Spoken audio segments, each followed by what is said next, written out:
குழந்தை வருவதற்கு முன் மே 4. நியாயாதிபதிகள் 13ஆம் அதிகாரம். நியாயாதிபதிகள் 13 8வது வசனம். பின்பு மனோவா கர்த்தரிடம் ஜெபம் செய்தான். அவன், கர்த்தாவே, நீர் உமது தேவ மனிதனை எங்களிடம் மீண்டும் அனுப்ப வேண்டும். விரைவில் பிறக்கப் போகிற குமாரனுக்கு நாங்கள் என்னென்ன செய்ய வேண்டும் என்பதை அவர் எங்களுக்கு கற்பிக்க வேண்டும் என்று விரும்புகிறோம் என்றான். பின்பு மனோவா கர்த்தரிடம் ஜெபம் செய்தான். அவன், கர்த்தாவே, நீர் உமது தேவ மனிதனை எங்களிடம் மீண்டும் அனுப்ப வேண்டும். விரைவில் பிறக்கப் போகிற குமாரனுக்கு நாங்கள் என்னென்ன செய்ய வேண்டும் என்பதை அவர் எங்களுக்கு கற்பிக்க வேண்டும் என்று விரும்புகிறோம் என்றான். மனோவாவின் மனைவிக்கு தேவன் தாமே தோன்றி அவளுக்கு ஒரு மகன் பிறப்பான் என்றும் அவள் ஒரு பெரிய மனிதனாக இருக்க வேண்டும் என்றும் இஸ்ரவேலை விடுவிப்பான் என்றும் கூறினார். பின்னர் அவர் அவளுடைய உணவு முறை குறித்து அவளுக்கு சிறப்பான அறிவுரைகளை வழங்கினார். இதை நம் உலகில் உள்ள ஒவ்வொரு தாய்க்கும் கொடுக்கப்பட்ட அறிவுறுத்தலாக கருதுவோம்.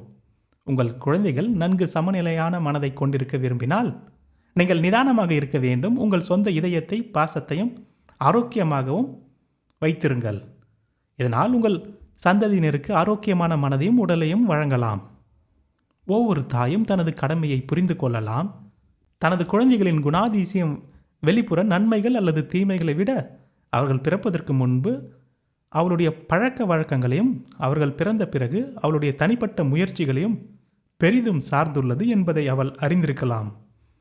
தனது குழந்தைகளுக்கு பொருத்தமான ஆசிரியாக இருக்கும் தாய் அவர் பிறப்பதற்கு முன்பு சுய மறுப்பு மற்றும் சுய கட்டுப்பாட்டு பழக்கங்களை உருவாக்க வேண்டும்.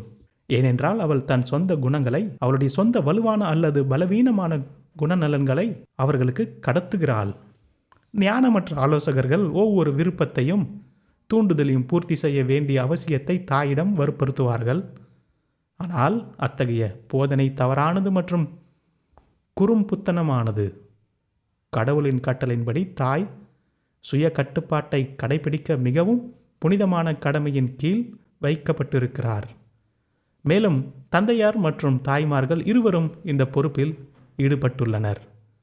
பெற்றோர் இருவரும் தங்கள் சொந்த குணாதிசயங்கள், மனம் மற்றும் உடல், அவர்களின் மனநிலைகள் மற்றும் பசியை தங்கள் குழந்தைகளுக்கு கடத்துகிறார்கள். பலர் நிதானத்தை பற்றிய விஷயத்தை ஒரு கேலிக்குரிய விஷயமாக்குகிறார்கள்.